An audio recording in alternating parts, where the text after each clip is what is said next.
네가 간다고 암이 났냐? 오늘 대목인 거 몰라? 돈 벌어야지 제정신이야? 당장 가게 문 열어.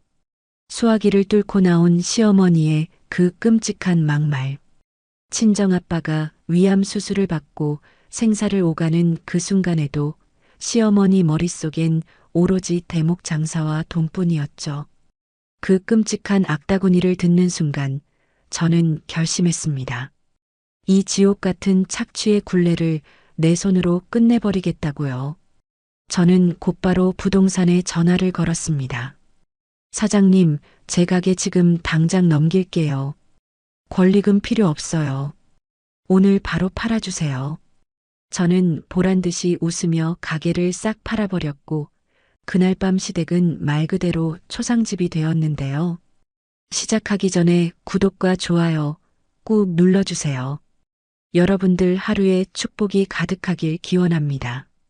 병원 복도 특유의 차가운 공기가 옷깃을 파고드는 것 같아 몸이 저절로 움츠러드는 날이었어요. 저는 수술 중 붉은 램프에서 잠시도 눈을 뗄 수가 없었습니다. 위암 판정을 받고 차가운 수술대에 누워 계신 아빠를 생각하니 가슴 한구석이 꽉 막힌 듯 답답해져서 애꿎은 손톱 거스러미만 뜯어내며 피를 보고 있었네요. 불안한 마음에 입술을 잘근잘근 씹다 보니 문득 남편이라는 사람을 처음 만났던 3년 전의 그날이 주마등처럼 스치고 지나갔어요. 그때 저는 동네에서 줄을 서지 않으면 맛조차 볼 수 없다는 대박 맛집의 젊은 사장으로 꽤나 유명세를 떨치고 있었죠. 제 손맛 하나 믿고 시작한 장사였는데 가게 앞은 연일 손님들로 문전성시를 이뤘고 쉴 새 없이 돌아가는 테이블 회전율에 몸은 고대도 통장에 쌓이는 숫자를 보며 웃음 짓던 시절이었어요. 그 남자, 그러니까 지금의 제 남편은 당시 제 가게의 단골 손님을 자처하며 매일같이 찾아와 눈도장을 찍던 성실해 보이는 회사원이었습니다. 늦은 점심시간이면 어김없이 나타나 구석 자리에 앉아 제가 서빙하는 모습을 꿀이 뚝뚝 떨어지는 눈빛으로 쳐다보곤 했죠. 바쁜 점심시간이 지나고 브레이크 타임이 가까워지면 그는 슬그머니 계산대로 다가와 수줍게 캔커피 하나를 내밀곤 했어요. 사장님, 오늘도 고생 많으시네요. 이거 드시고 힘내세요. 그 따뜻한 말 한마디와 수줍은 미소에 일에 지쳐 메말라 있던 제 마음이 조금씩 흔들리기 시작했던 것 같아요. 그러던 어느 비 오는 날 마감을 하고 셔터를 내리는데 우산도 없이 비를 맞으며 서 있는 그를 발견했죠. 놀란 제가 우산을 씌워주려 다가가자 그는 제 손을 덥석 잡으며 빗물인지 눈물인지 범벅이 된 얼굴로 진지하게 고백을 해왔어요. 신영아, 나 너 돈 보고 이러는 거 아니야. 일에 치여서 고생하는 여자 김신영을 내가 지켜주고 싶어서 그래. 내 진심 좀 알아주라. 그때는 그 눈빛이 제 가게의 테이블 회전율과 일 매출을 꼼꼼히 계산한 뒤 나온 철저한 연기인 줄은 꿈에도 모르고 바보같이 덜컥 마음을 열어버리고 말았네요. 일찍부터 타지 생활을 하느라 외로움에 사무쳤던 저는 저를 지켜주겠다는 그 듬직한 말 한마디에 완전히 넘어가 버렸던 거예요. 상견례 자리에서도 시어머니는 제 두 손을 꼭 잡고 눈시울을 붉히시며 말씀하셨어요. 어유, 어린 나이에 고생 많이 했지? 이제 나를 친정엄마라고 생각하고 편하게 대해라. 딸 같은 며느리가 생겨서 내가 꿈만 같다 얘. 화려하지는 않지만 정갈한 한정식 집에서 시어머니는 제 밥그릇에 반찬을 올려주며 친딸처럼 챙겨주셨죠. 그 따뜻해 보이는 미소 뒤에 얼마나 시커먼 속내가 숨겨져 있는지 그때는 짐작조차 할 수 없었기에 저는 그들의 가식적인 가족에 속아 덜컥 결혼을 결심하고 식장으로 들어갔어요. 하지만 성실한 회사원인 줄 알았던 남편은 결혼식이 끝나자마자 기다렸다는 듯 본색을 드러내기 시작했습니다. 신혼여행에서 돌아오자마자 멀쩡히 다니던 회사를 그만두더니 소파에 비스듬히 누워 텔레비전 채널만 돌려대며 뻔뻔하게 말하더라고요. 이제 사장 남편으로서 외조 좀 해보려고. 회사 다니면서 쥐꼬리만한 월급 받아봤자 당신 가게 매출 하루치도 안 되잖아. 내가 너 편하게 해줄게. 이제 너는 요리에만 집중해.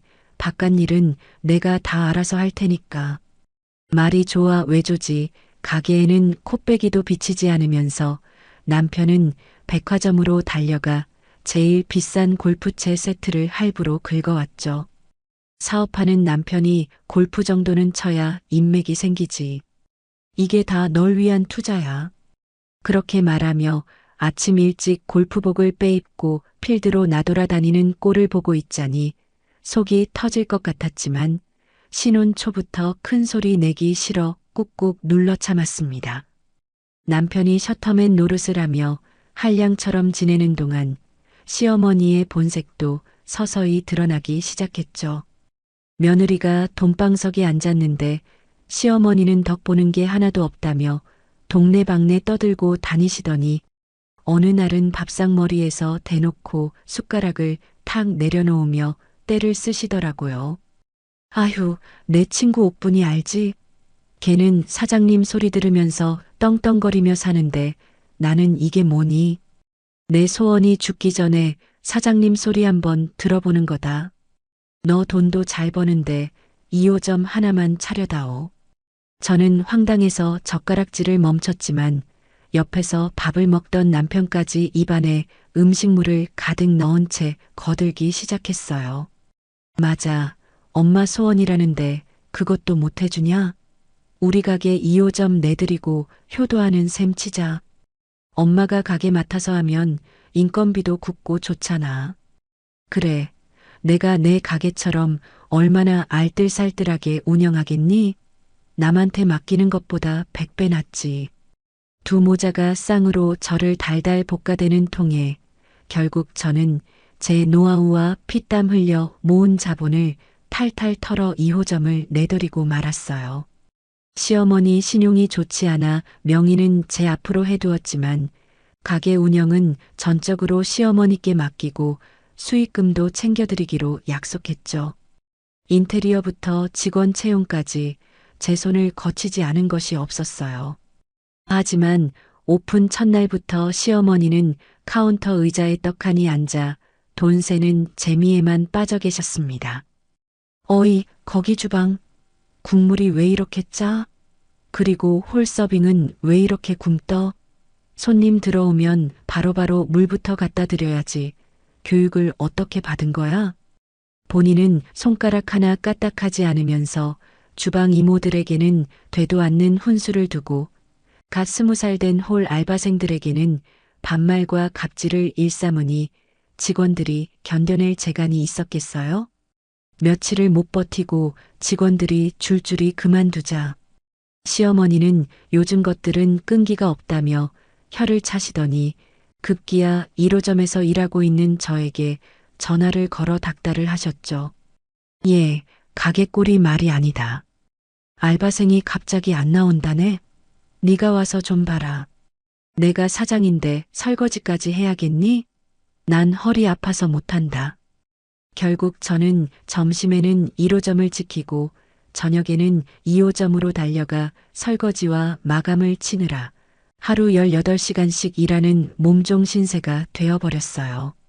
1호점 점심 장사를 마치고 헐레벌떡 2호점으로 넘어가면 시어머니는 친구들을 불러다 놓고 가게 한가운데 테이블을 차지하고 앉아 계셨죠. 어머, 우리 며느리 왔구나. 내 친구들이 나 부럽다고 안달이 났다. 친구들 앞에서 으스대는 시어머니의 모습에 속이 뒤집어졌지만 손님들이 보는 앞이라 억지 미소를 지으며 음식을 날라야 했어요. 1호점과 2호점을 오가며 쉴 새 없이 일하느라 손목 인대는 늘어나 너덜너덜해졌고 무릎에는 물이 차서 걸을 때마다 욱신거리는 통증이 밀려왔습니다. 남편에게 하소연해 봤지만 남편은 소파에 누워 모바일 게임만 하며 남의 일처럼 말하곤 했죠. 네가 사장인데 그 정도는 해야지. 엄마가 연세도 있으신데 좀 도와드려라. 그리고 2호점 잘 되면 다 우리 돈 되는 건데 뭘 그렇게 불만이야? 그 인간의 무심한 말 한마디가 몸의 고통보다 더 뼈아프게 가슴을 후벼 팠어요. 그래도 언젠가는 알아주겠지. 가족이니까 하며 미련하게 버텼던 제가 원망스럽기만 하네요. 사실 시어머니는 이름만 사장이지 실상은 가게에 기생하는 거머리나 다름없었어요. 2호점 관리는커녕 매출이 잘 나오는 날이면 현금 결제부는 포스기에 찍지도 않고 슬그머니 앞치마 주머니에 쑤셔 넣기 바쁘셨거든요. 제가 나중에 정산하다가 시제가 안 맞아서 CCTV를 돌려보면 시어머니가 지폐를 쏙쏙 빼돌려 본인 지갑으로 옮기는 장면이 한두 번 찍힌 게 아니었어요. 그렇게 야금야금 빼돌린 쌈짓돈으로 나이 차이가 20살은 좋게 나보이는 젊은 남자랑 팔짱을 끼고 백화점 명품관을 드나들며 데이트를 즐기셨죠. 그러면서도 저에 대한 감시는 얼마나 철두철미하셨는지 몰라요. 데이트를 하다가도 수시로 핸드폰 CCTV 어플을 켜서 제가 일하는 꼴을 감시하곤 하셨습니다. 제가 잠시라도 허리를 펴고 물 한 모금 마시려고 하면 귀신같이 전화를 걸어와서 잔소리를 퍼부으셨죠. 야, 너 지금 물 마실 때냐? 주방 바닥에 물기 흥건한 거 안 보여? 그러다 손님 미끄러지면 네가 책임질 거야? 위생관리가 그게 뭐니 쯧쯧. 핸드폰 너머로 들리는 그 목소리에 치가 떨렸지만 당장 밀려드는 주문을 처리하느라 대꾸할 힘조차 없어 네, 알겠습니다. 치울게요. 하고 전화를 끊어야 했어요. 갈등이 골물대로 골마 터지기 직전이었던 건 바로 2호점 순수익이 2천만 원을 찍었을 때였어요. 저는 그 돈으로 대출금도 갚고 직원들 보너스도 챙겨줄 생각에 들떠 있었는데 시어머니가 뻔뻔하게도 그 돈을 전액 본인 통장으로 이체하라고 요구하시더라고요. 이게 다 내가 카운터 지키고 손님 관리해서 번 돈이다. 내 덕분에 이만큼 번 거니까 2호점 수익은 당연히 다 내 거지. 어디 CME 공을 가로채려고 하니? 기가 막혀서 어머니, 재료비랑 월세, 관리비 다 제가 냈잖아요. 그리고 2호점 관리한 건 저예요. 라고 항변했더니 남편까지 합세해서 저를 몰아세우더군요. 야, 엄마 얼굴 보고 오는 손님도 많아. 쪼잔하게 굴지 말고 엄마 드려. 그 돈 없어도 우리 먹고 살잖아. 결국 저는 더러워서 피한다는 심정으로 수익금의 절반 이상을 시어머니께 떼어드려야 했어요. 돈도 돈이지만 제 노력과 희생을 당연한 것으로 여기고 빨대 꽂을 생각만 하는 그들의 태도에 정이 뚝 떨어지는 순간이었죠. 하지만 돈보다 더 사무치게 후회되는 건 바로 친정 부모님 문제예요. 가게가 대박이 나고 2호점까지 생기면서 저는 지난 1년 넘게 명절 당일조차 쉬어본 적이 없었어요. 추석에는 명절이 대목인데 어딜 가냐는 시어머니의 호통에 친정행을 포기했고 대목인데 문 닫으면 손해라는 남편의 계산 속에 밀려 부모님께 전화 한 통 드리는 게 고작이었거든요. 엄마가 신영아, 이번 설에는 내려오니? 아빠가 너 좋아하는 잡채 해놓고 기다리시는데.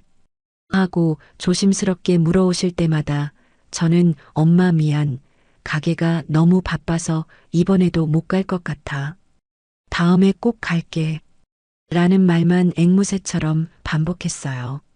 수화기 너머로 들려오던 엄마의 긴 한숨 소리와 그래. 밥 잘 챙겨 먹고. 라고 힘없이 끊기던 그 목소리가 귓가에 맴돌아 가슴을 쥐어뜯고 싶네요. 그렇게 차일피일 미루는 사이에 아빠의 병세는 깊어지고 있었던 거예요. 얼마 전 엄마에게서 울음 섞인 목소리로 아빠가 위암 판정을 받았다는 전화를 받았을 때도 저는 당장 달려가지 못했어요. 하필이면 그때가 점심 피크 타임이라 가게 안이 손님들로 아수라장 같았거든요. 엄마, 나 지금 손님이 너무 많아서 당장 못 가. 저녁 장사 끝나고 밤에 갈게. 그 말을 내뱉으면서 제가 얼마나 쓰레기 같았는지 몰라요. 아빠는 암이라는데 생사가 오가는 판국인데 고작 돈 몇 푼 더 벌겠다고 부모님 곁을 지키지 못하는 제 자신이 너무나 혐오스러웠어요. 그날 밤늦게 병원에 도착했을 때 링거를 꽂고 야윈 얼굴로 잠든 아빠를 보며 저는 입을 틀어막고 소리 없는 오열을 토해냈죠. 돈이 뭐라고, 이깟 가게가 뭐라고 아빠가 이렇게 될 때까지 모르고 살았을까. 뼈에 사무치는 후회와 죄책감이 밀려왔고 그때 다짐했어요.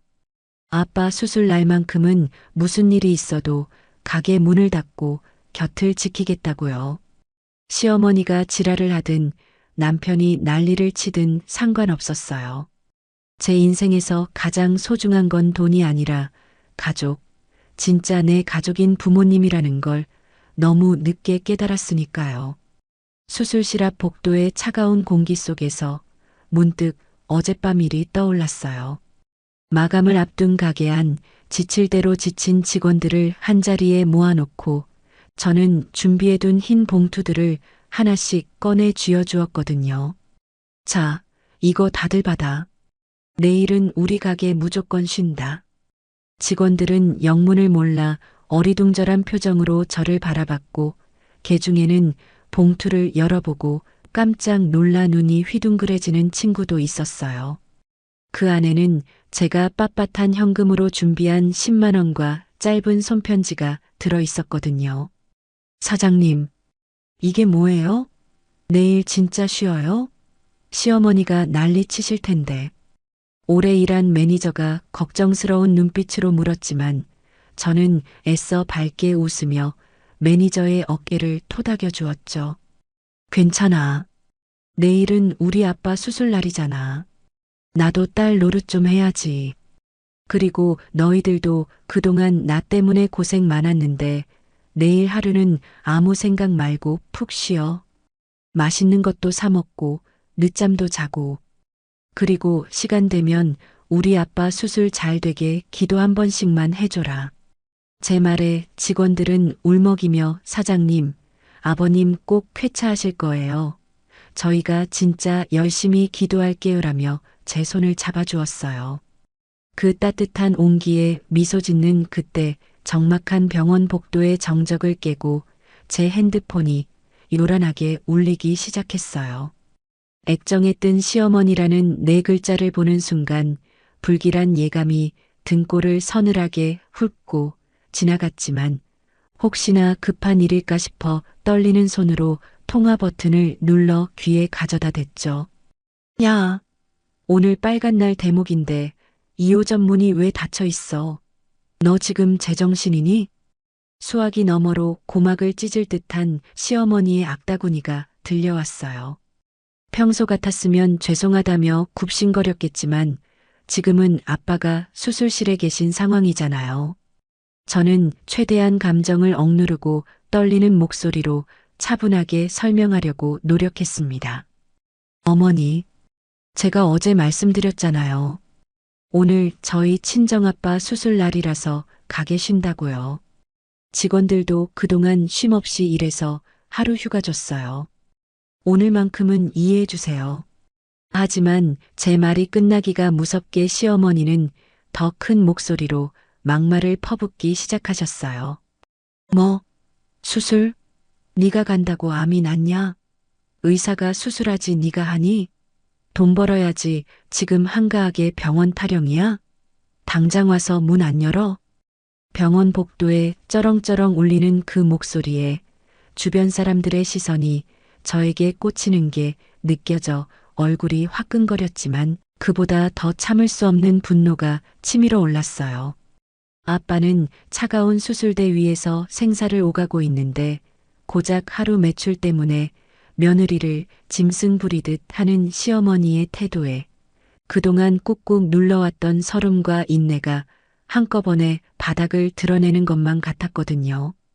야, 정 1호점을 쉬어야겠으면 1호점만 닫으면 되지. 왜 멀쩡한 2호점까지 쉬고 난리냐? 내가 엄연히 사장인데 내 허락도 없이 감히 문을 닫아? 네가 아주 배가 불렀구나. 기가 차서 말문이 턱 막히더라고요. 명의도 제 것이고 수억 원에 달하는 보증금이며 인테리어 비용, 매일 새벽같이 공수하는 재료비까지 전부 제 주머니에서 나간 돈인데 시어머니는 사장 놀이에 너무 심취한 나머지 현실 파악이 전혀 안 되시는 것 같았죠. 본인은 땡전 한 푼 안 보태놓고 그저 카운터 의자에 앉아 돈만 세면서 이제는 진짜 본인이 그 가게의 주인이라고 철석같이 믿고 계신 모양이더라고요. 제 손은 여전히 떨리고 있었지만 그건 두려움 때문이 아니었어요. 그동안 참아왔던 분노가, 억울함이, 그리고 더 이상은 이렇게 살 수 없다는 도끼가 온몸의 혈관을 타고 맹렬하게 솟구쳐 올랐기 때문이었죠. 내가 대체 뭘 위해 이렇게 살았지? 저런 인간들 배 불려주려고. 정작 내 아빠는 죽어가는데 그들이 앗아간 건 단순히 돈이 아니었어요. 다시는 돌아오지 않을 내 젊음, 내 시간, 그리고 사랑하는 가족과 함께 보낼 수 있었던 소중한 추억들까지 전부 도둑질 당했다는 생각이 들자 뜨거운 눈물 대신 차가운 분노가 심장 깊은 곳에서부터 솟구쳐 올랐어요. 저는 심호흡을 한번 크게 내쉬고는 최대한 차갑게 가라앉은 목소리로 입을 열었습니다. 어머니, 잠시만요. 다시 전화드릴게요. 시어머니가 뭐라고 더 소리를 지르려는 찰나 저는 가차없이 통화 종료 버튼을 눌러버렸어요. 손은 여전히 떨리고 있었지만 머릿속은 그 어느 때보다 맑고 투명해지는 기분이었죠. 저는 망설임 없이 휴대폰 연락처 목록을 뒤져 부동산 김 사장님을 찾아 통화 버튼을 눌렀습니다. 신호음이 두세 번 가기도 전에 사장님의 활기찬 목소리가 들려왔어요. 어이고, 김 사장님, 무슨 일이세요? 가게에 뭐 문제라도 생겼습니까? 저는 침을 꼴깍 삼키고 단호하게 말했어요. 사장님, 저번에 2호점 자리 탐내던 그분 있죠? 아직도 관심 있어 하시나요? 아, 그 삼겹살집 사장님요? 그럼요. 그 자리 탐내는 사람이 한둘입니까?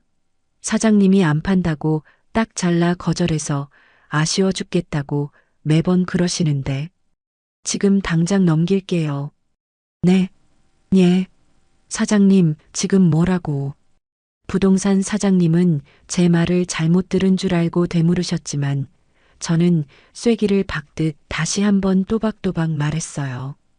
2호점 지금 당장 넘긴다고요. 권리금은 필요 없어요. 시세보다 훨씬 싸게 드릴 테니까 대신 조건이 하나 있어요. 오늘 당장, 아니 지금 즉시 계약금 치르고 잔금까지 오늘 안에 다 입금해서 명의에 넘겨받을 수 있는 조건이에요. 수화기 너머로 사장님이 숨을 들이키는 소리가 들렸어요. 아니 사장님, 그 황금 같은 자리를 묵건리로요? 지금 매출이 얼만데 권리금을 안 받아요? 이게 무슨... 긴 말할 시간 없어요, 사장님. 하실 거예요, 말 거예요? 안 하시면 다른 부동산에 내놓고요. 제 단호한 태도에 사장님은 다급하게 외치셨어요.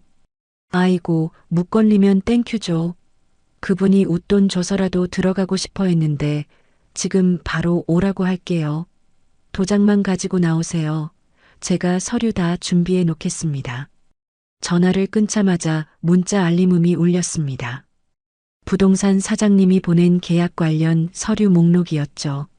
저는 곧바로 인터넷 뱅킹을 켜서 필요한 서류를 발급 신청하고 다시 시어머니에게 전화를 걸었습니다.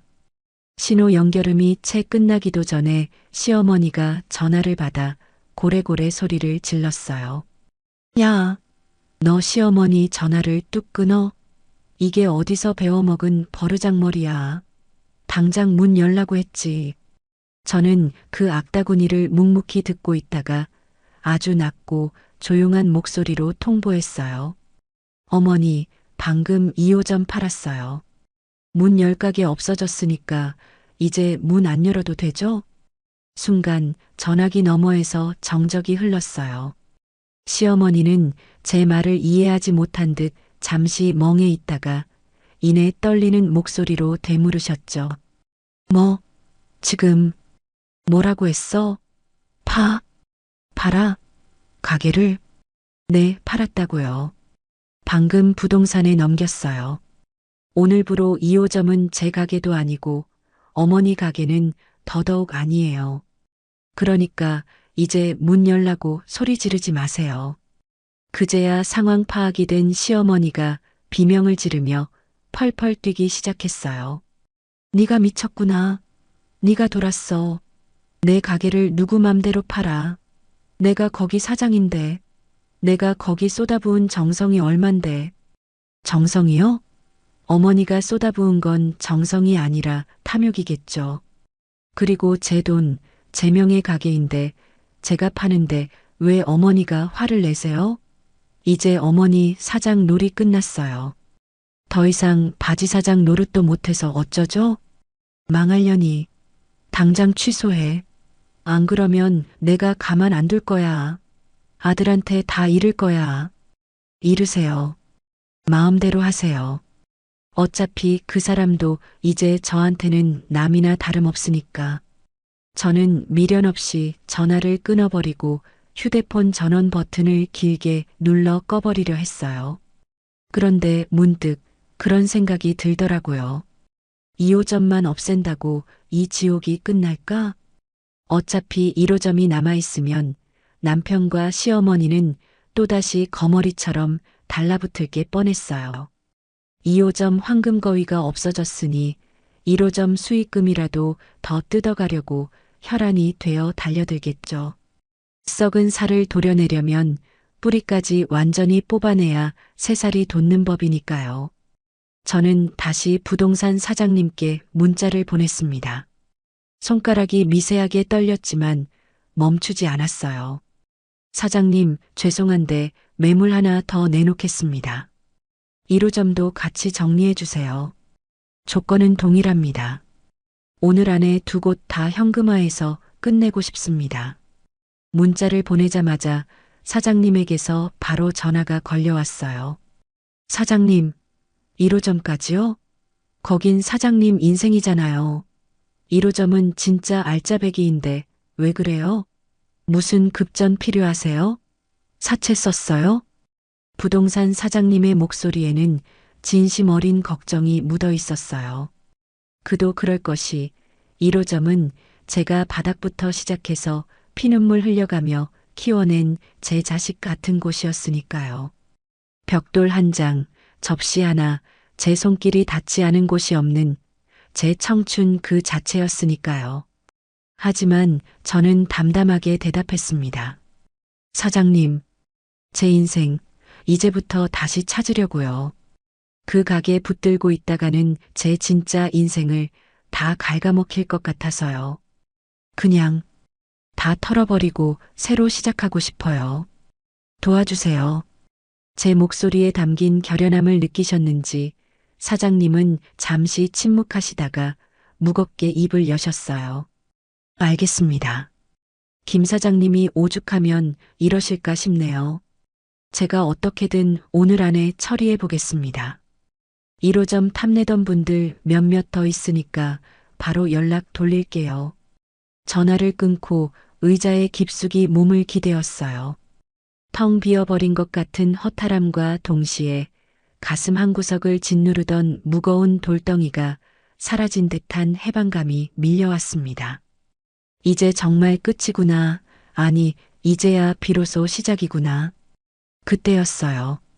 엘리베이터 문이 딩동하고 열리더니 익숙한 목소리가 병원 복도를 쩌렁쩌렁 울리며 다가왔어요. 어디 있어? 이 망할년 어디 숨었어? 시어머니였어요. 머리카락은 산발을 하고 눈은 시뻘개져서 도끼 오른 짐승처럼 저를 찾아 두리번거리고 계셨죠.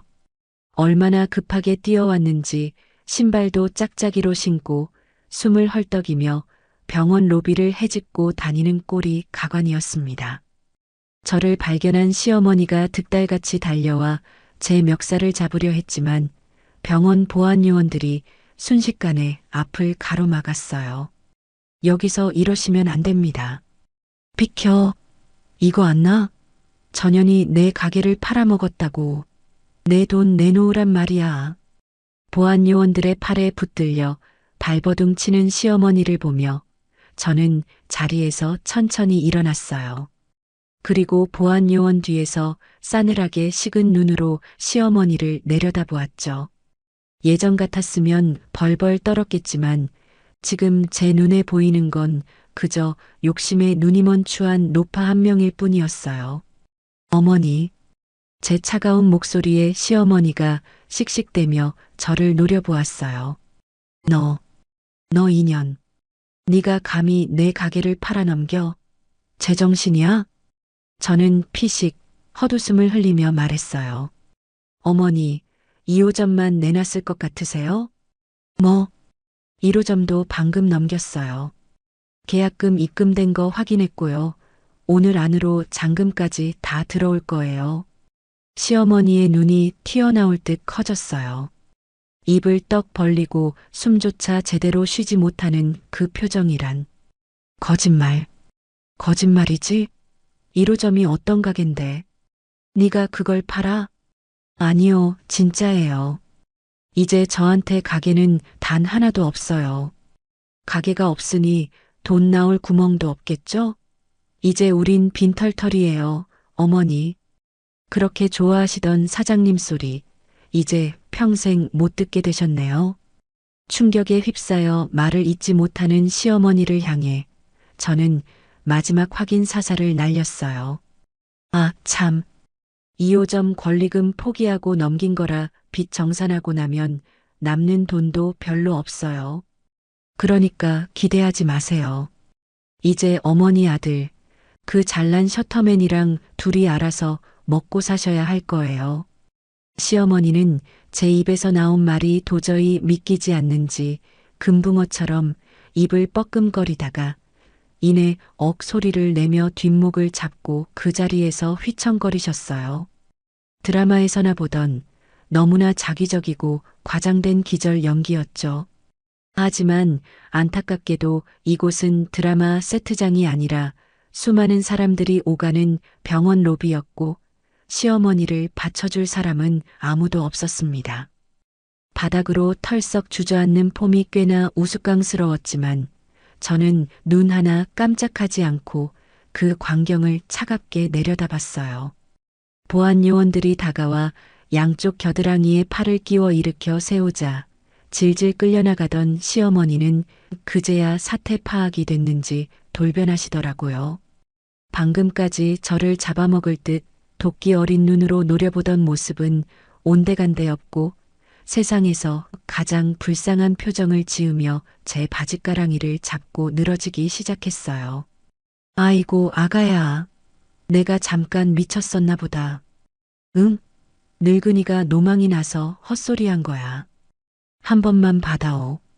그 가게가 어떤 가게인데 우리 며느리가 피땀 흘려 키운 내 목숨보다 소중한 가게를 어떻게 남한테 넘기니. 내가 잘못했다. 다시 가서 물으자. 응? 내가 부동산 사장님한테 가서 빌게. 제발.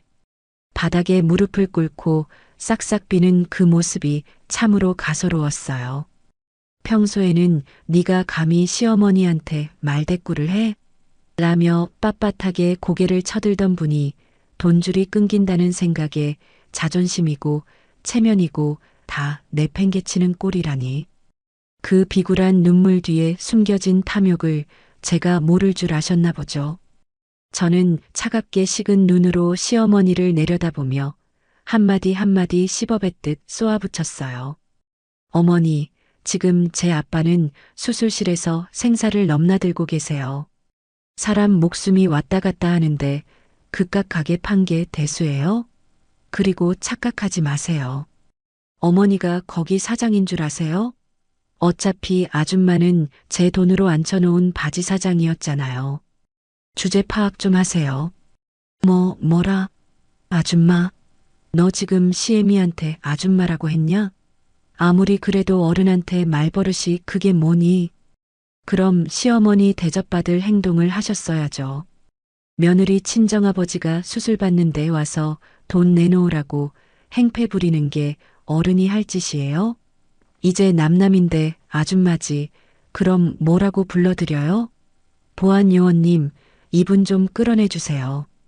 제 서슬 퍼런 기세의 보안요원들은 시어머니를 질질 끌고 병원 밖으로 내쫓았고 로비에는 다시금 고요가 찾아왔습니다.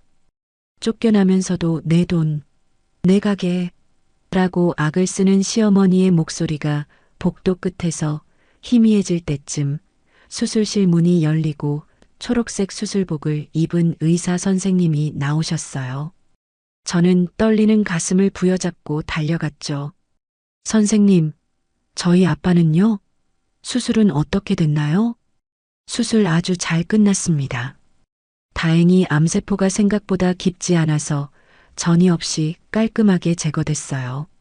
마취 깨고 회복만 잘하시면 금방 일어나실 겁니다.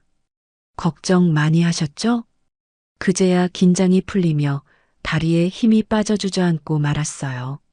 마취에서 덜 깬 채 창백한 얼굴로 회복실로 옮겨지는 아빠의 야윈 손을 잡고 저는 하염없이 눈물을 쏟아냈습니다. 거칠고 투박한 아빠의 손등에 제 뜨거운 눈물이 뚝뚝 떨어졌어요. 아빠 미안해.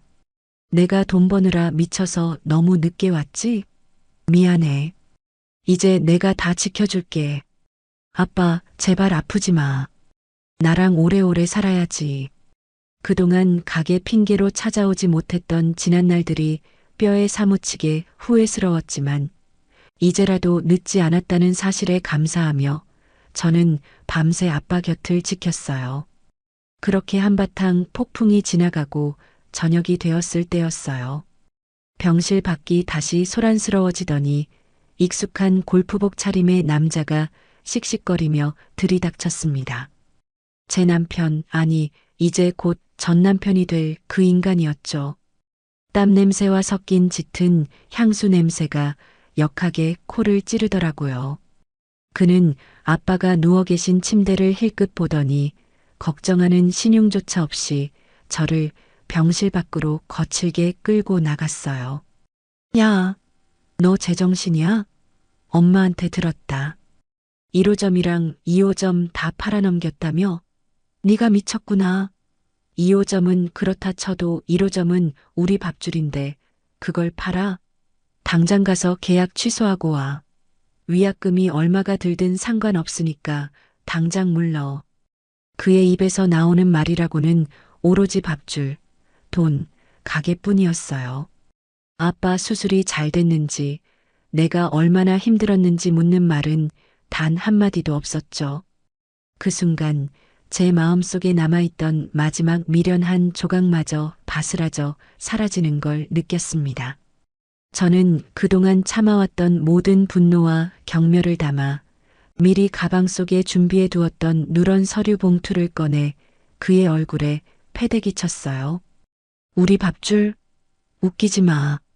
그건 내 밥줄이었지. 네 밥줄 아니야. 너랑 네 엄마 내 등골에 빨대 꽂고 쪽쪽 빨아먹던 기생충들이었잖아. 우리라고 묵지 마, 역겨우니까. 봉투에서 쏟아져 나온 이혼 소장들이 하얀 병원 복도 바닥에 흩뿌려졌어요. 남편은 벙찐 얼굴로 종이들을 쳐다보다가 믿을 수 없다는 듯 저를 올려다봤어요. 이게 뭐야? 이혼? 너 진심이야? 고작 가게 문제로 이혼을 해? 우리가 함께한 시간이 얼만데 돈 때문에 이러냐? 고작 가게 문제? 돈 때문에 이러냐고? 너야말로 돈 때문에 나랑 결혼했잖아. 평생 내 손에 물 한 방울 안 묻히게 해주겠다며? 그래놓고 결혼하자마자 회사 때려치우고 셔터맨 노릇하면서 내가 18시간씩 서서 뼈 빠지게 일해서 번 돈으로 골프 치러 다녔지? 네가 사람이니? 양심이 있으면 이혼 도장이나 찍어.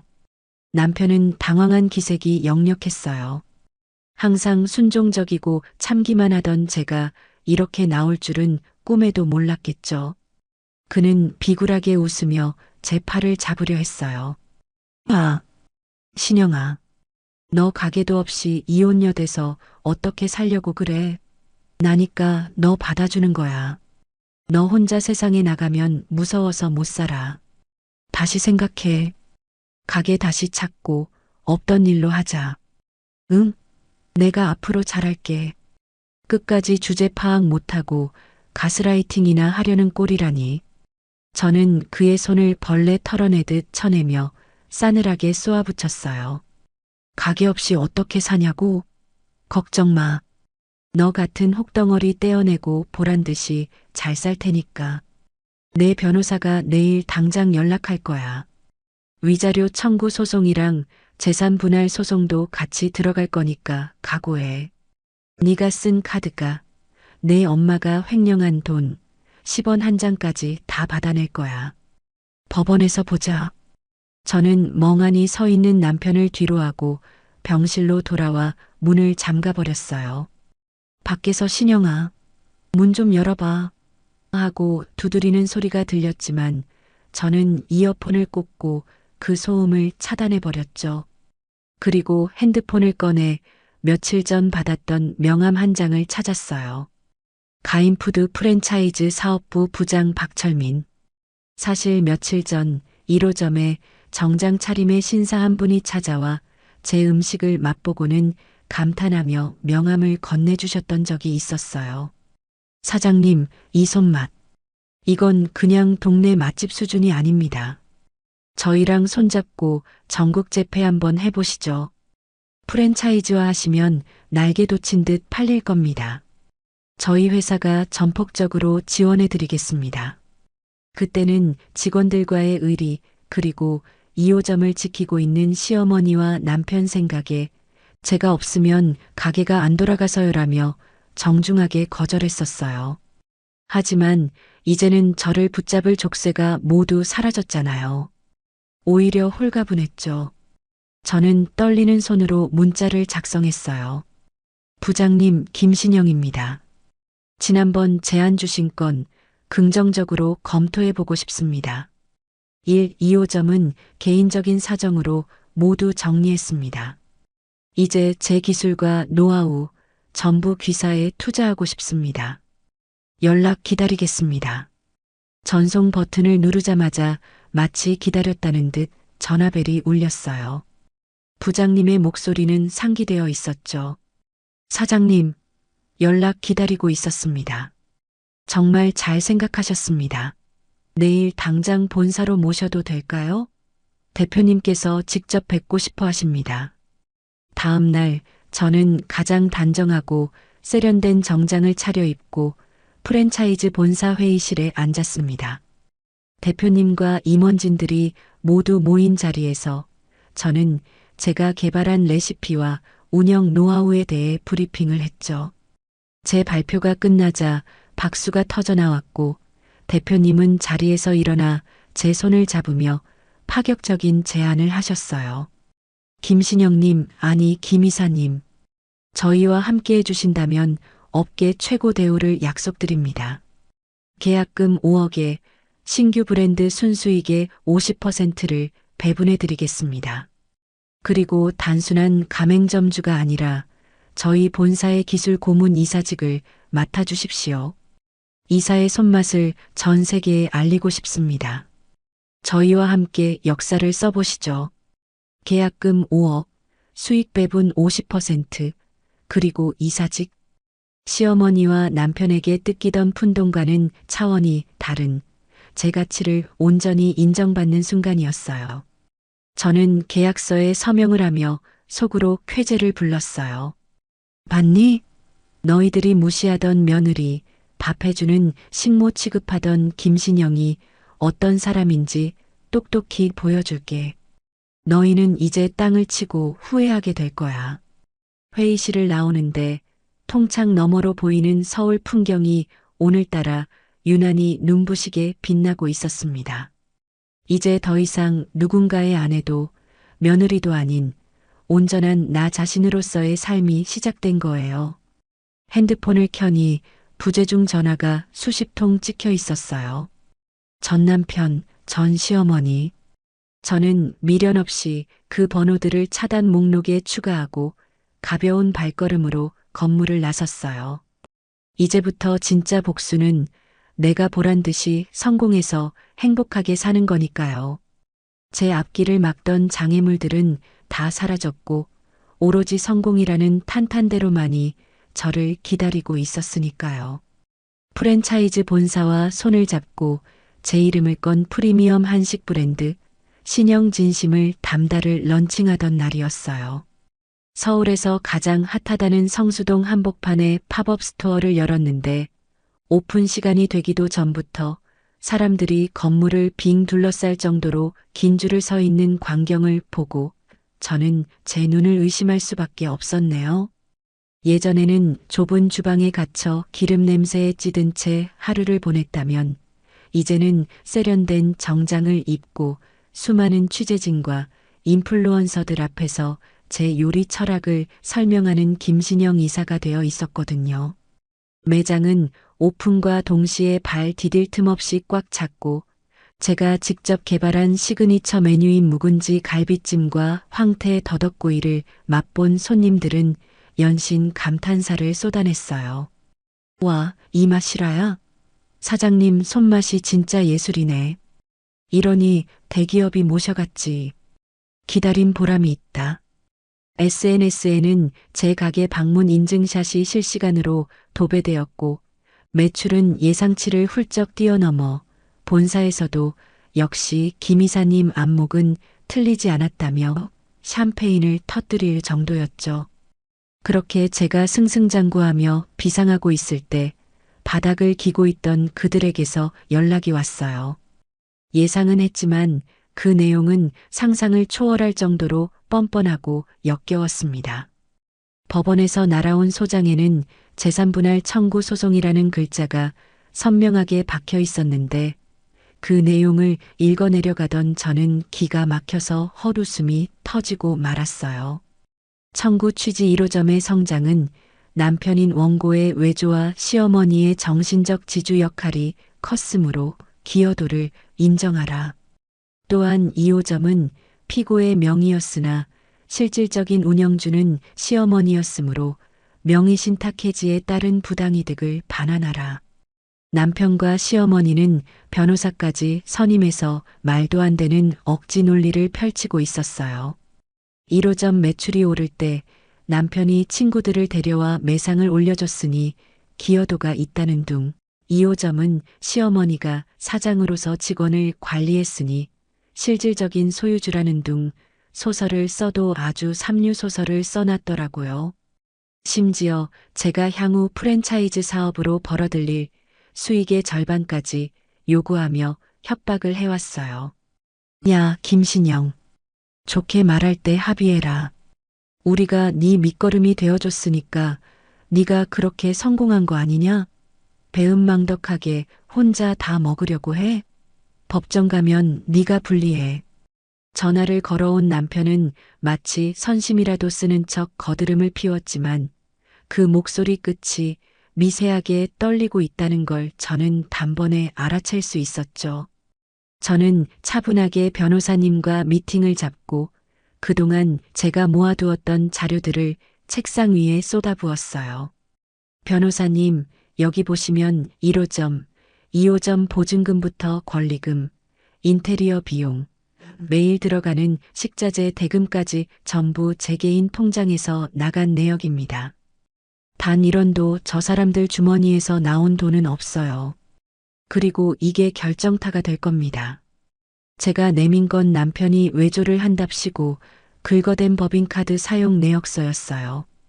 골프장, 고급 룸살롱, 백화점 명품관, 그리고 시어머니가 젊은 남자와 다니며 긁은 호텔 뷔페 영수증까지 날짜와 시간, 장소가 아주 적나라하게 찍혀 있었죠.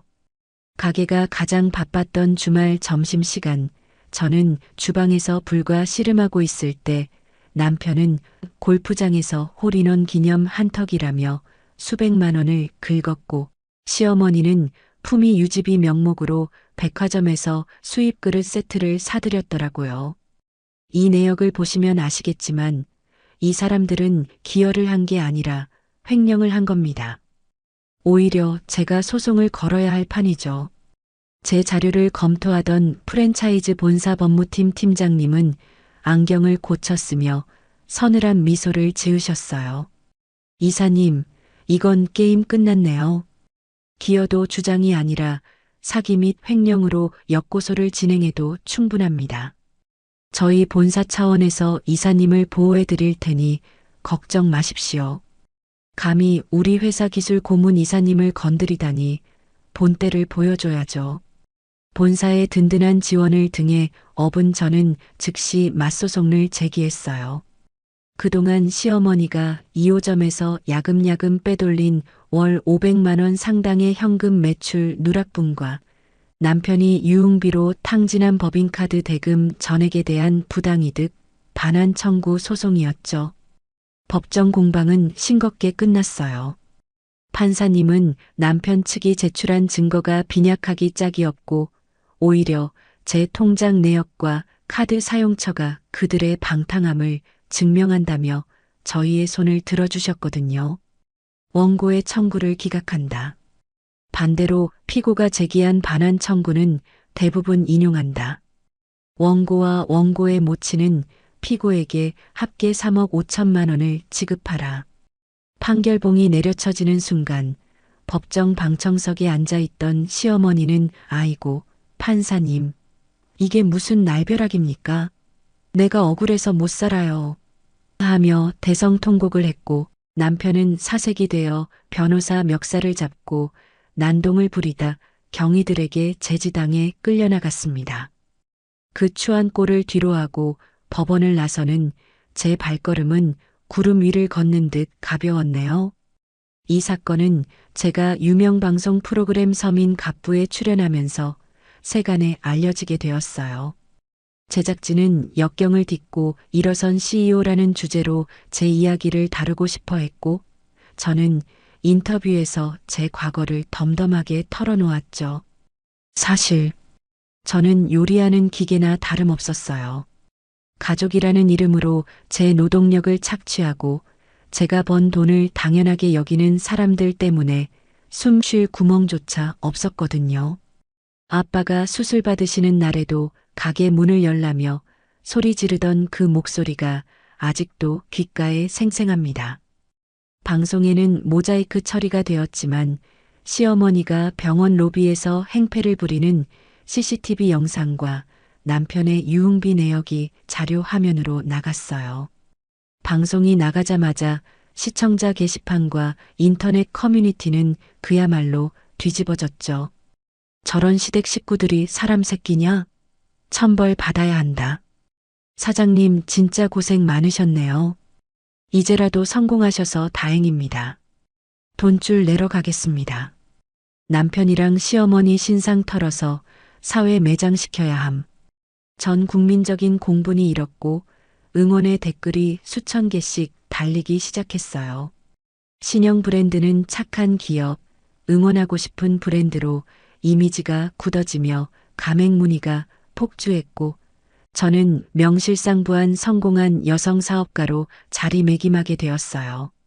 하지만 무엇보다 저를 행복하게 만든 건 친정 부모님의 변화였어요. 아빠는 수술 후 항암 치료도 잘 견뎌내시고 빠르게 건강을 회복하셨거든요.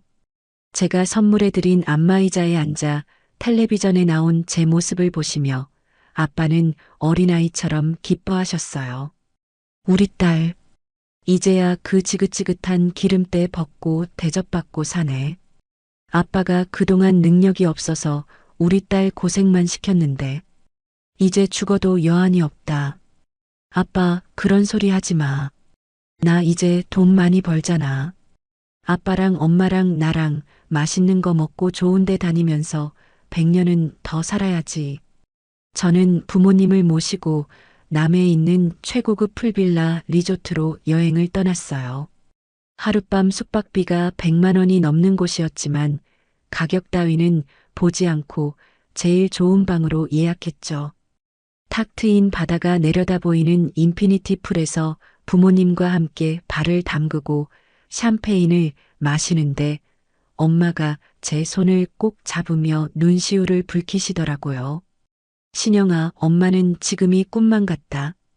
네가 시집가서 고생할 때마다 가슴이 미어지는 것 같았는데 우리 딸이 이렇게 훌륭하게 성공해서 엄마 호강도 시켜주고 고맙다 우리 딸. 그날 밤 파도 소리를 자장가 삼아 잠든 부모님의 평온한 얼굴을 보며 저는 다짐했어요. 다시는 그 누구에게도 내 행복을 빼앗기지 않겠다고, 내 가족을 지키기 위해서라면 악마가 되어서라도 싸우겠다고요.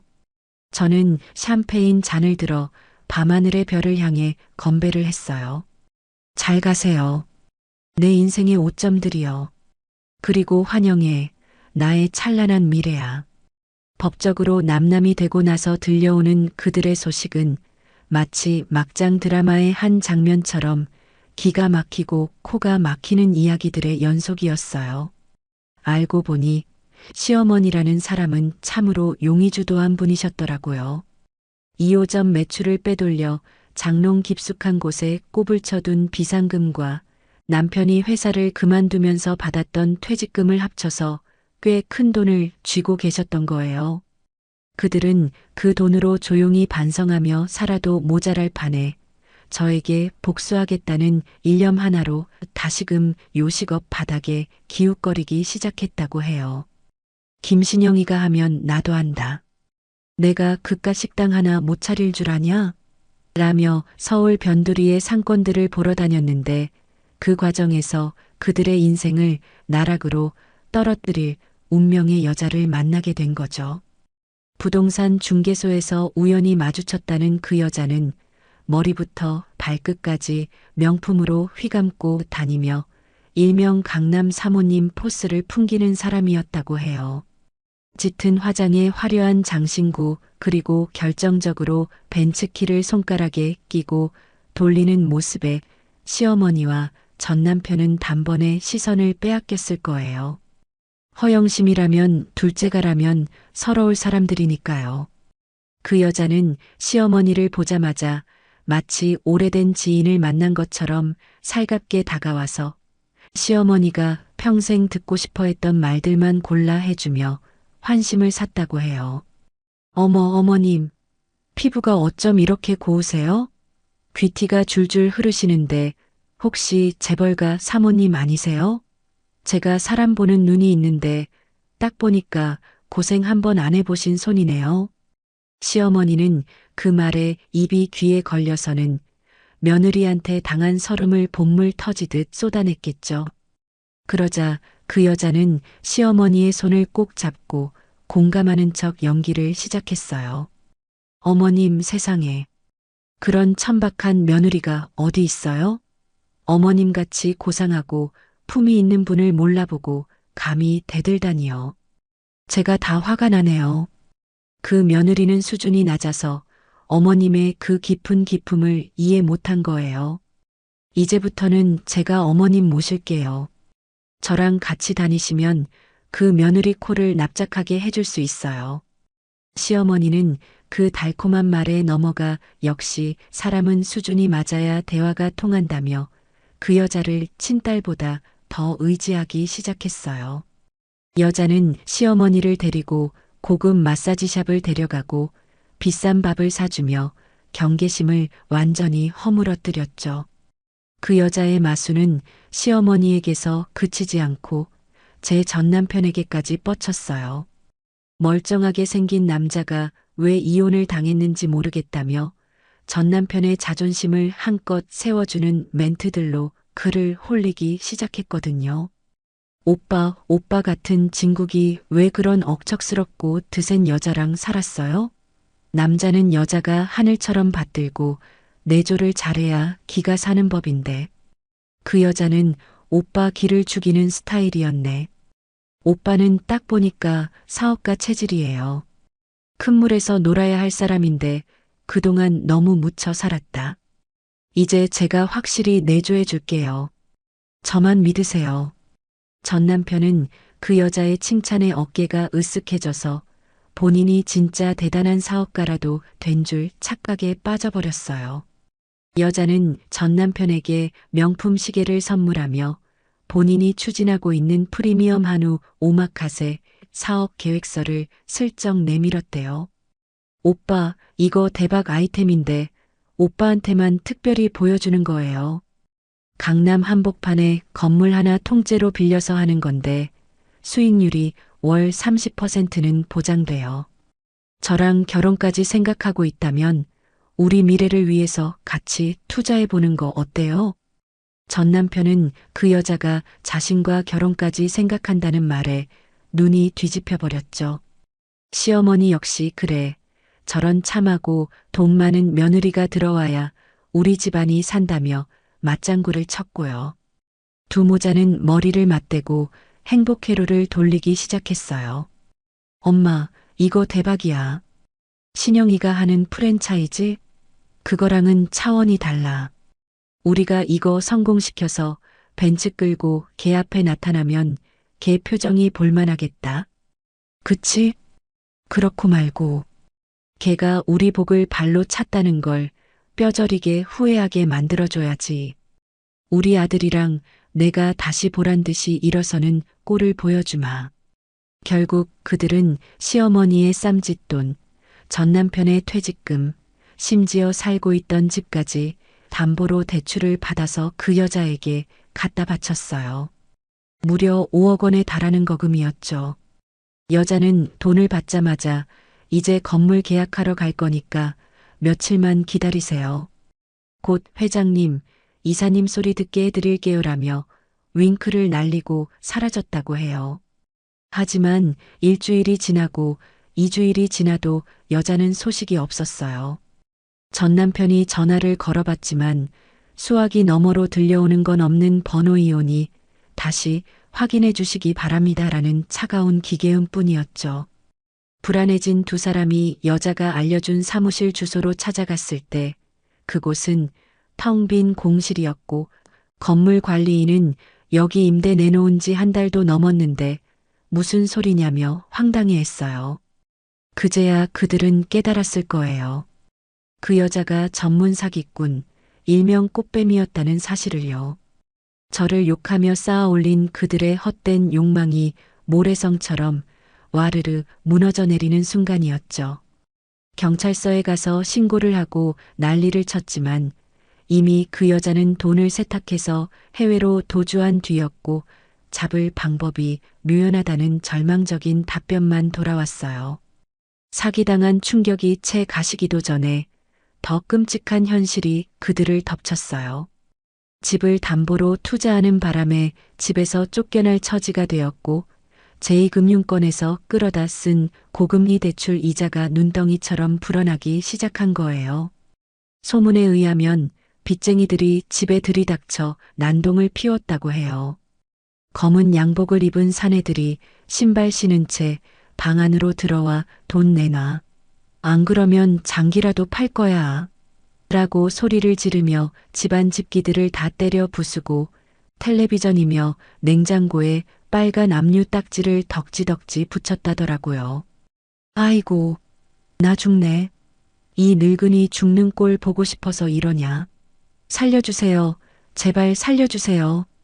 평소 내가 사장인데라며 떵떵거리던 시어머니는 빚쟁이의 바짓가랑이를 잡고 바닥을 기며 살려달라고 애원했고 전 남편은 구석에 처박혀 벌벌 떨며 눈물 콧물을 흘렸다고 해요. 동네 사람들이 시끄러워서 다 나와 구경하는 바람에 망신이란 망신은 다 당하고 결국 야반도주하듯 짐을 싸서 찜질방을 전전하는 신세가 되었다는 소식을 전해 들었어요. 그 이야기를 듣는데 묘한 기분이 들었어요. 통쾌하다기보다는 사람이 욕심을 부리면 저렇게까지 추해질 수 있구나 하는 씁쓸함이 더 컸죠. 하지만 제가 그들에게 베풀 동정심 따위는 남아있지 않았습니다. 그들은 제 아빠가 수술받던 날 병원에서 돈 타령을 하며 행패를 부렸던 사람들이니까요. 그렇게 며칠이 지난 어느 날 밤이었어요. 자정이 넘은 늦은 시각, 프랜차이즈 신메뉴 개발을 위해 레시피를 정리하고 있는데 모르는 번호로 전화가 걸려왔어요. 평소 모르는 번호는 잘 받지 않지만 혹시나 거래처 연락일까 싶어 통화 버튼을 눌렀죠. 여보세요? 수화기 너머에서는 한동안 거친 숨소리만 들려오더니 이내 혀가 잔뜩 꼬인 남자의 목소리가 들려왔어요. 여보, 나야. 나 너무 힘들다. 전 남편이었어요. 얼마나 술을 마셨는지 발음이 다 뭉개져서 알아듣기 힘들 정도였지만 그 특유의 찌질하고 징징거리는 말투는 여전하더라고요. 신영아, 내가 잘못했어. 그 여자 다 사기꾼이었어. 우리 엄마랑 나랑 지금 갈 데도 없고 찜질방에서 자는데 쫓겨날 판이야. 너 돈 많잖아. 우리 한 번만 도와주라. 응? 내가 진짜 평생 너 발 닦아주면서 살게. 너밖에 없어. 술주정 섞인 그 애원을 듣는데 구역질이 치밀어 올랐어요. 제가 성공했다는 소식을 듣고 염치도 없이 다시 저에게 기생하려 드는 그 뻔뻔함에 소름이 끼쳤거든요. 예정을 생각해서라도, 아니 인간으로서의 도리로라도 도와달라는 그 말 같지도 않은 소리에 저는 헛웃음조차 나오지 않았어요. 저는 차갑게 식은 목소리로 하지만 또렷하게 대꾸했습니다. 누구세요?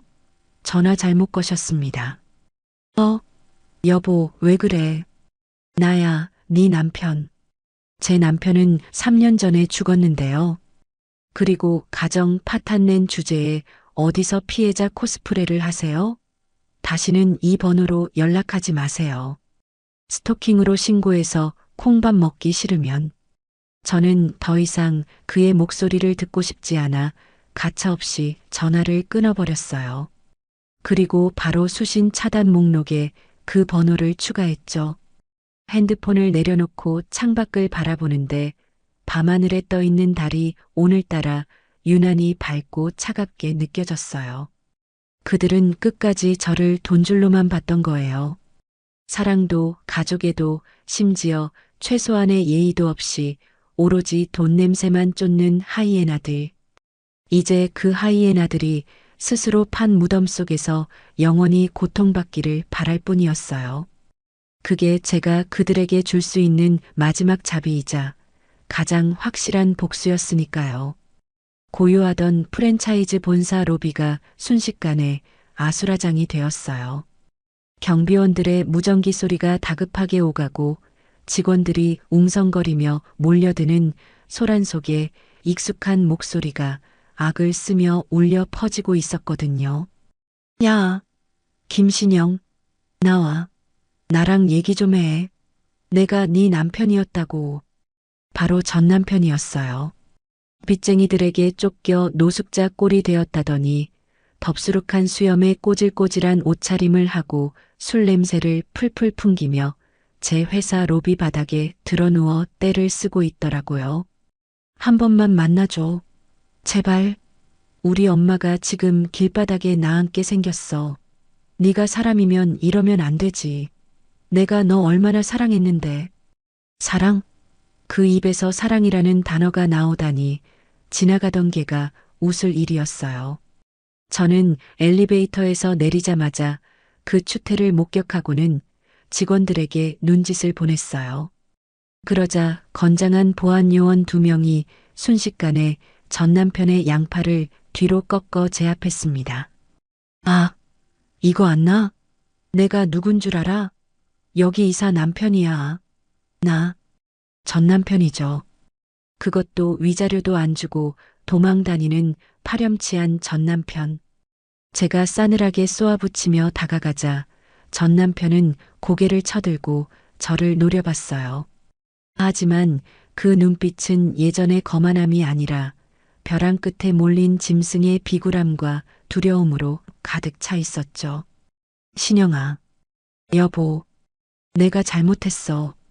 진짜 딱 한 번만 도와주라. 우리 엄마 지금 찜질방에서도 쫓겨나서 갈 데가 없어. 네가 예정 생각해서라도. 예정?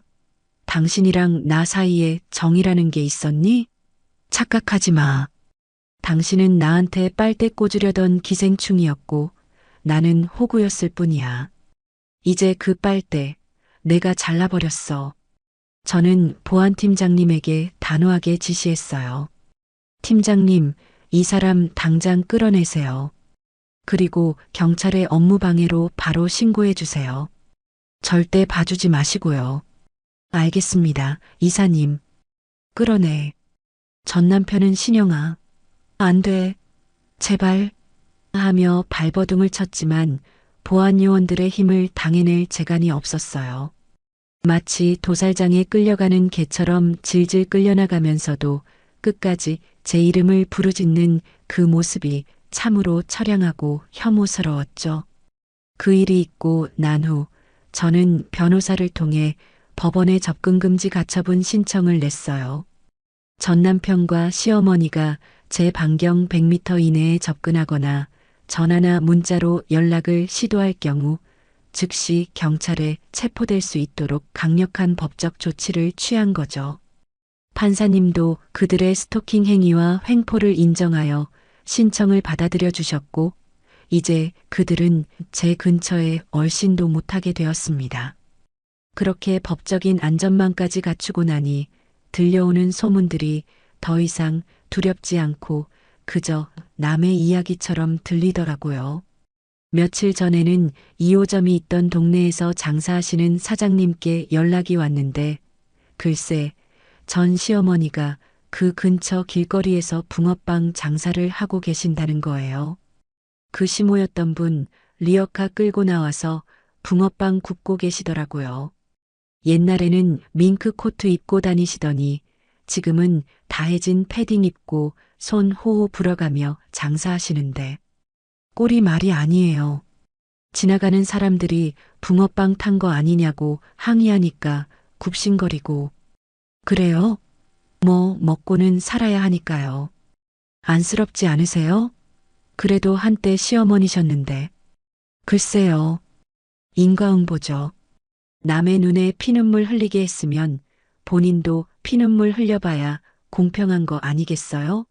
저는 동정심조차 안 드네요. 소식 알려주셔서 감사해요. 다음에 한번 봬요. 저는 담담하게 대답하고 전화를 끊었어요. 붕어빵을 팔든 국어를 하든 그건 그들이 선택한 인생의 결과일 뿐 제가 관여할 바가 아니었으니까요. 오히려 제 마음을 꽉 채우고 있는 건 바로 우리 아빠였습니다. 오늘은 아빠의 위암 정기 검진 날이었거든요. 수술 후 6개월이 지났고 항암 치료도 무사히 마친 상태라 결과를 듣는 날이었죠. 병원 대기실에 앉아 있는데 심장이 튀어나올 것처럼 쿵쾅거렸어요. 아빠는 제 손을 꼭 잡고 괜찮아. 아빠는 우리 딸 얼굴만 봐도 다 나은 것 같다며 웃으셨지만 그 손이 미세하게 떨리고 있다는 걸 저는 느낄 수 있었어요. 김영수님, 진료실로 들어오세요. 간호사 선생님의 부름에 우리 가족은 서로의 손을 맞잡고 진료실로 들어갔어요. 의사 선생님은 모니터에 띄워진 CT 사진을 한참 동안 들여다보시더니 환하게 웃으며 말씀하셨어요. 축하드립니다. 암세포가 깨끗이 사라졌습니다. 전이 소견도 전혀 없고요. 완치 판정 내려도 되겠습니다. 정말 고생 많으셨습니다. 그 순간 진료실 안에 정적이 흘렀어요. 그리고 누가 먼저랄 것도 없이 우리 셋은 서로를 끌어안고 펑펑 울음을 터뜨렸어요. 아빠, 아빠, 살았다. 우리 아빠 살았다. 여보, 고생했어요. 진짜 고생했어요. 우리 딸 덕분이다. 우리 딸이 아빠 살린 거야. 고맙다, 신영아. 눈물 범벅이 된 얼굴로 아빠를 껴안으며 저는 그동안 가슴속에 맺혀있던 응어리가 씻겨 내려가는 듯한 기분을 느꼈어요. 돈도 성공도 다 좋지만 가족이 건강하게 제 곁에 있다는 것만큼 큰 행복은 없다는 걸 뼈저리게 느꼈거든요. 아빠, 이제 진짜 아프지 마. 나랑 엄마랑 맛있는 거 많이 먹으러 다니고 좋은데 여행도 다니면서 오래오래 행복하게 살자. 알았지? 병원을 나서는 발걸음은 날아갈 듯 가벼웠어요. 햇살이 눈부시게 쏟아지는 하늘을 올려다보며 저는 마음속으로 외쳤어요. 감사합니다. 정말 감사합니다. 그 행복한 기운 덕분인지 회사 일도 탄탄대로를 달리기 시작했어요. 제가 런칭한 한식 브랜드가 국내를 넘어 해외에서도 러브콜을 받게 된 거예요. 미국 뉴욕과 LA 그리고 동남아시아 여러 국가에서 가맹 문의가 쇄도했고 본사에서는 해외 진출을 위한 TF팀을 꾸려 저를 팀장으로 임명했어요. 이사님, 이번에 CNN이랑 인터뷰 잡힌 거 아시죠? 한식의 세계화를 이끄는 젊은 리더라는 타이틀로 나갈 겁니다. 준비 잘 부탁드립니다. 카메라 플래시가 터지는 기자회견장에서 저는 유창하지는 않지만 진심을 담아 인터뷰를 했어요. 한식은 단순히 음식이 아니라 정성입니다. 가족을 생각하는 마음, 따뜻한 밥 한 끼의 위로. 그 진심이 전 세계 사람들에게 닿았으면 좋겠습니다. 제가 겪은 시련들이 오히려 저를 더 단단하게 만들었고 그 경험이 제 요리의 깊이를 더해준 것 같습니다. 제 인터뷰 기사는 대서특필되었고 저는 명실상부한 K푸드의 아이콘으로 떠올랐어요. 그러자 예전 1호점과 2호점에서 저와 함께 고생했던 직원들이 하나둘씩 저를 찾아오기 시작했습니다. 사장님, 아니 이사님, 뉴스 보고 연락드렸어요. 진짜 멋지세요. 그때 사장님 떠나고 가게 바로 망했잖아요. 시어머니가 돈 욕심에 재료 싼 거 쓰고 직원들 자르고 하더니 손님들 다 떨어져 나가고 파리만 날리다가 결국 문 닫았어요. 역시 사장님 손맛이랑 정성이 없으니까 안 되더라고요. 직원들의 증언에 저는 씁쓸한 미소를 지으면서도 한편으로는 제 빈자리가 컸다는 사실에 묘한 자부심을 느꼈어요. 저는 그들을 그냥 돌려보내지 않았어요. 너희들, 나랑 다시 일해볼래? 이번엔 내가 본사 직영점 매니저로 채용할게. 월급도 예전보다 훨씬 많이 줄 거고 복지도 최고로 대우해 줄게.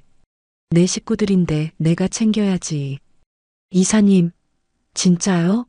저희 진짜 뼈를 묻겠습니다. 감사합니다. 직원들은 감격의 눈물을 흘리며 제 품에 안겼고 저는 그들과 함께 다시 한번 파이팅을 외쳤어요. 네 사람을 챙기고 함께 성장하는 기쁨. 이것이 진짜 성공이라는 생각이 들었죠. 그렇게 번 돈으로 저는 가장 먼저 제 명의로 된 5층짜리 꼬마 빌딩을 매입했어요. 그리고 1층에 부모님을 위한 작고 예쁜 카페를 차려드렸죠. 엄마, 아빠, 여기는 두 분 놀이터야. 돈 벌 생각하지 말고 그냥 오셔서 친구분들도 만나고 커피도 드시면서 편하게 쉬세요. 제가 다 해드릴게요. 카페 오픈 날 화환들 속에 파묻혀 행복해 하시는 부모님의 모습을 보며 저는 세상을 다 가진 듯한 기분을 느꼈어요. 아빠는 앞치마를 두르고 서툰 솜씨로 커피를 내리시며 허허, 내가 이 나이에 사장 소리를 듣네라며 좋아하셨고 엄마는 손님들에게 우리 딸이 해준 가게예요라며 자랑하기 바쁘셨죠. 반면 전 남편과 전 시어머니의 소식은 이제 제 귀에 들려오지 않았어요.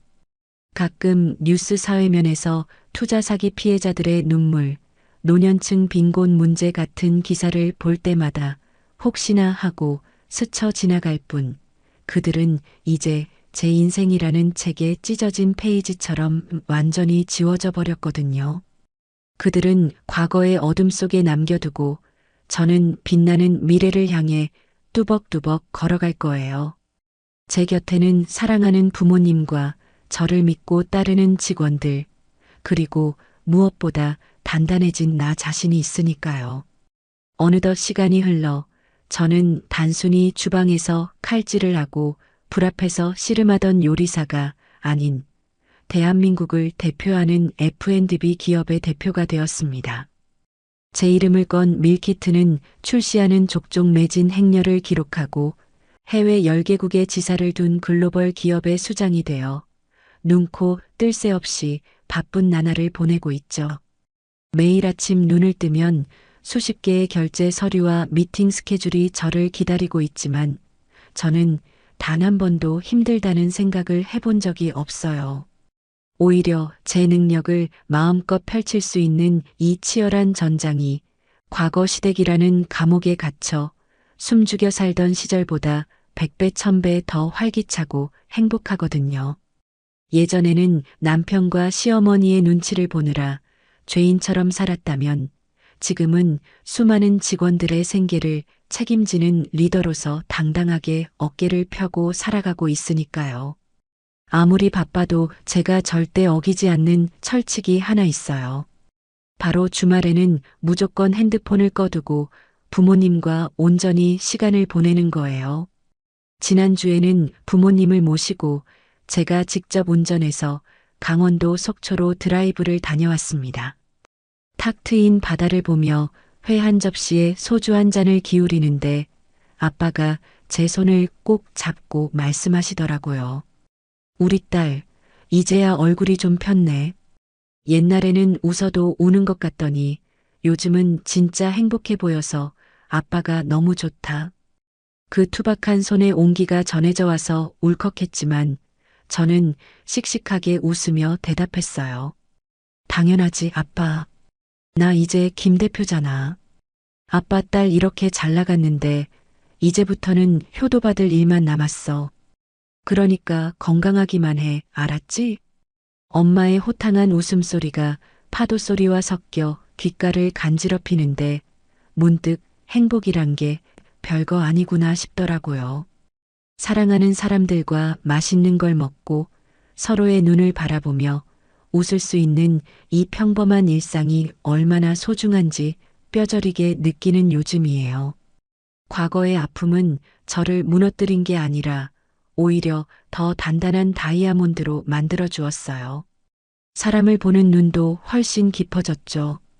예전에는 달콤한 말이나 겉모습에 쉽게 속아 넘어갔다면 이제는 그 사람의 행동과 진심을 꿰뚫어 보는 통찰력이 생겼거든요. 그래서인지 비즈니스 파트너를 고를 때나 직원을 채용할 때도 실패하는 법이 거의 없습니다. 며칠 전 외근을 나갔다가 우연히 길 건너편에서 낯익은 실루엣을 발견했어요.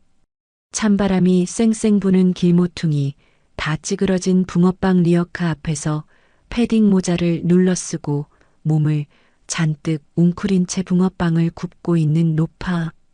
설마 하며 자세히 들여다보니 세상에 시어머니였어요.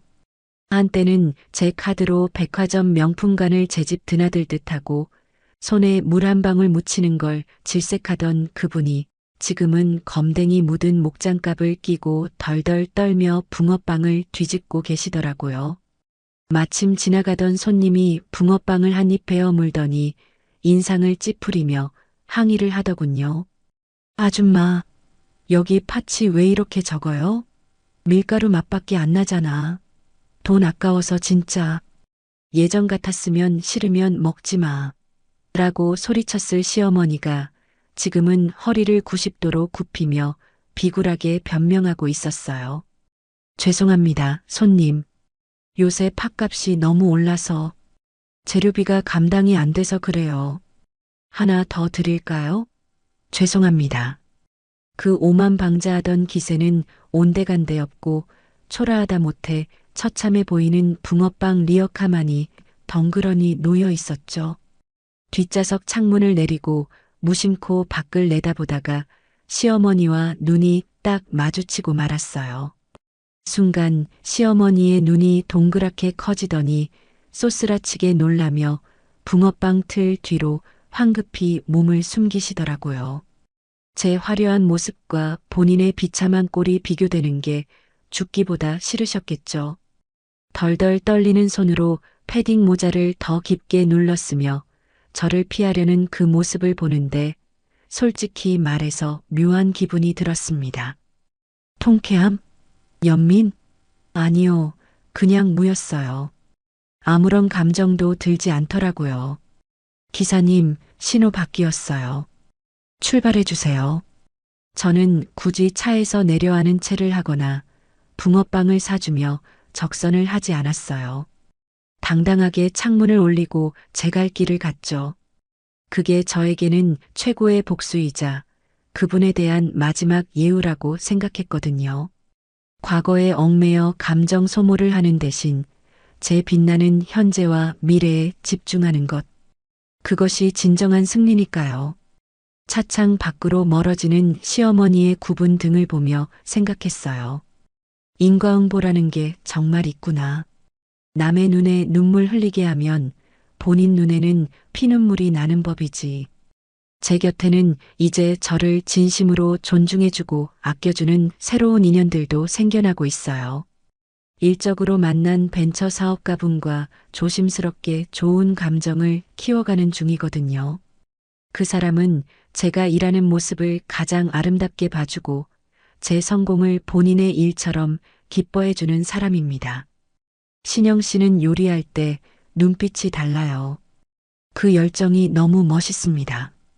제가 많이 배우게 되네요.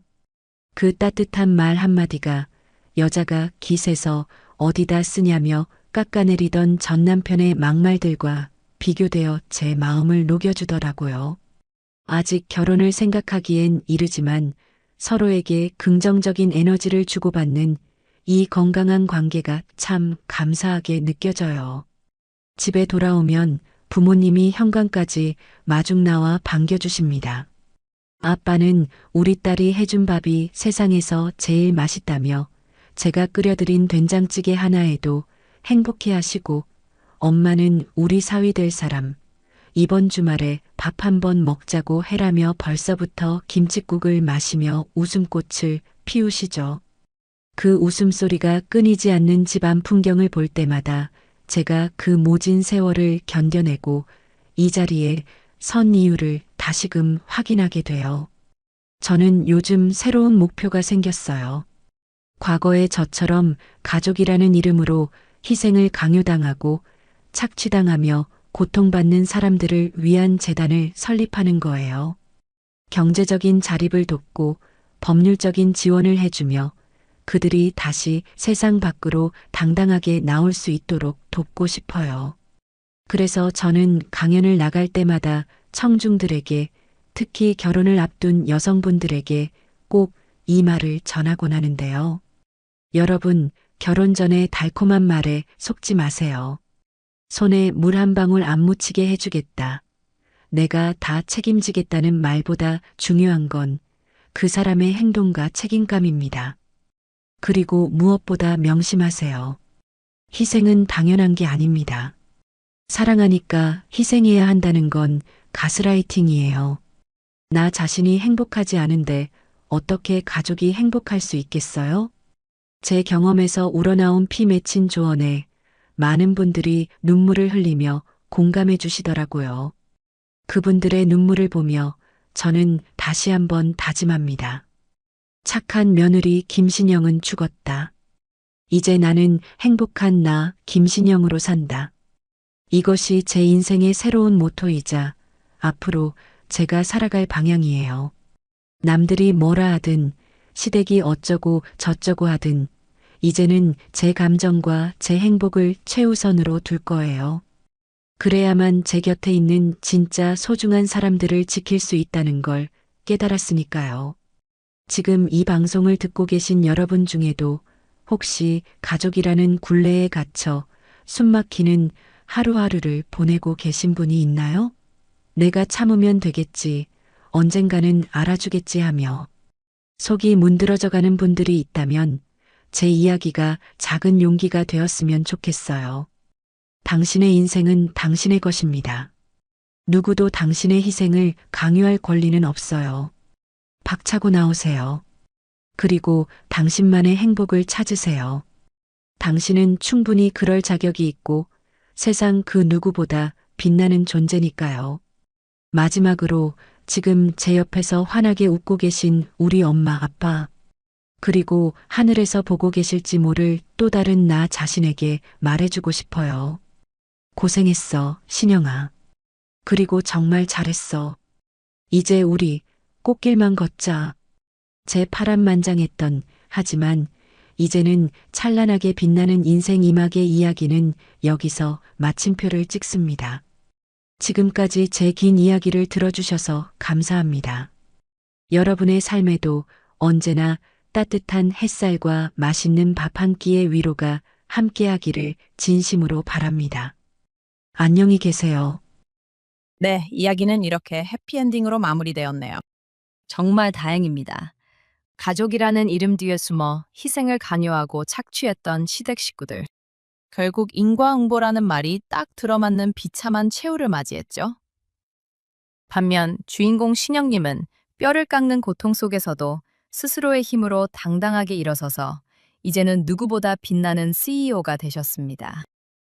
특히 마지막 장면, 길거리에서 붕어빵을 파는 전 시어머니를 마주쳤을 때 굳이 아는 체 하지 않고 쿨하게 지나치시는 모습. 야, 정말 사이다가 따로 없지 않나요? 진정한 복수는 내가 보란 듯이 성공해서 행복하게 사는 거라는 말. 오늘 신영님의 사연을 통해 뼈저리게 느꼈습니다. 혹시 지금 이 순간에도 가족이나 주변 사람들에게 상처받고 힘들어하는 분들이 계신다면 신영님의 이야기가 작은 용기와 희망이 되었으면 좋겠습니다. 여러분의 인생은 그 누구의 것도 아닌 바로 여러분 자신만의 것이니까요. 부디 나를 가장 먼저 사랑하고 아껴주세요.